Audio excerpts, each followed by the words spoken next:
நல்ல கவனிங்க, பைபிளை வாசிக்கும் பொழுது அது எந்த டென்ஸ்ல இருக்குது அப்படின்றத முக்கியமா நம்ம வாசிக்கணும். எந்த டென்ஸ்ல இருக்குது, எந்த டென்ஸ்ல இருக்குதுன்னா எந்த காலத்தில் அது சொல்லப்பட்டிருக்குது.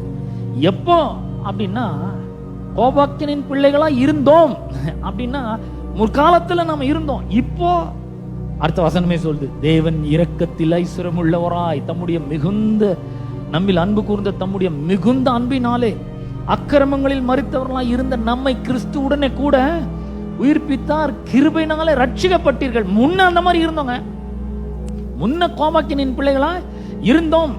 இது நம்மளை பத்தியா சொல்லுது? இல்ல, நம்ம ரட்சிக்கப்படுறதுக்கு முன்னாடி அப்படி இருந்தோம். இயேசு கிறிஸ்துவை ஏற்றுக்கொள்ளாத, ஆண்டவராக ரட்சகராக ஏற்றுக்கொள்ளாத மக்களை பற்றி அங்க சொல்லப்பட்டிருக்கிறது. அதனால கோபாக்கினின் பிள்ளைகளா இருந்தோம், இப்ப கிடையாது. இப்ப நம்ம எப்படிப்பட்டிருக்கிறோம்?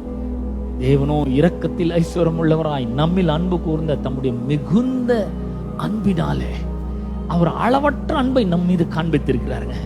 அளவற்ற இரக்கத்தை அவர் நம்மால காண்பித்திருக்கிறார்.